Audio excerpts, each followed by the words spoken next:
Hi, and welcome to Screencastomatic. This is a tool that I use for recording short tutorials for students to look at after class.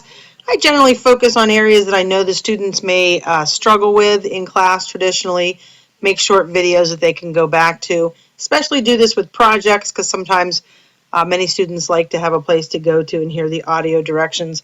Not to mention, we all know when we use technology, we like to be able to see the screen.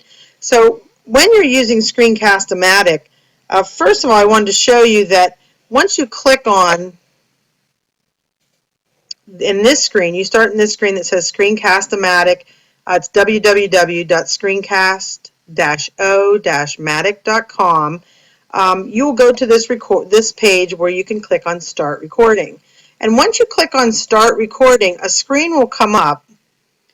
It'll load up and it'll ask you to go ahead and open the recorder. Now, once you open that recorder, it'll come up and it'll ask you to run it. Now, I already have it running, obviously, because you're watching a recording, so I'll stop that there, and I'll show you then once it comes up. I have a screenshot of what it looks like. You'll come down here and you'll see the buttons will appear with a box. Now, you can grab these squares here in the corners. See where there's squares? You can grab any of those and move the box around the area on your screen you want to record.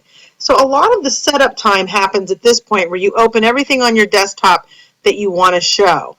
Anytime I open or close something on my desktop, it will appear in my recording. So if I hide the screen you're looking at right now, I minimize it, you'll no longer see it in the recording, and it goes back to whatever's showing on my screen will record. So let's go ahead now, I'll minimize that. And let's show an example of how I use this. So I use this quite a bit with my GeoGebra. It's a mathematical free program, once again, that students can either run from a website as a Web 2.0 or they can download the free program. I use Paint a lot to demonstrate the actual activity that I want them to do. And I also have downloaded a graphing calculator so they can see everything they'd see as if I was on my desk. And then some, because this program wouldn't be on a piece of paper, the GeoGebra. So here we go. I have an example, and you can see the website, so I wrote that up there, screencastomatic.com. And I'm going to show an example. If I had an equation like y plus 2x equals 6, I know my kids are struggling finding intercepts to graph this. I might put it in Paint like I have here, and I'll show them, all right, let's find the intercepts. And as I type into Paint, it'll show you in the recording as I'm doing this. So I put 0 in for the x, and then off here to the side, I'll just show the work right here and show how I get this. Now, if I were actually teaching this, I'd be explaining how I'm doing the process and explaining, teaching, just like you would in a normal classroom. So I get y plus 2 times 0 is 6, and then I would show them how I get 6 for y.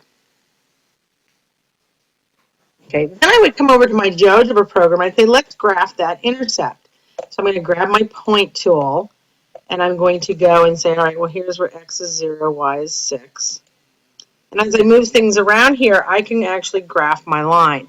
Then I would go on and say, well, let's now find the x-intercept. I might have said that backwards before, but I'm just trying to show you the program at this point. And maybe I'll put in a 0 for y, and I get x is 3. And I'll graph that point, and then I would show them by graphing a line through 2 points what the line looks like when I graph that equation. Okay, so that would be an example of how I would use Screencast-O-Matic to show a problem just like I would show in my classroom and make a short little video. Then I might want to bring up my graphing calculator at that point.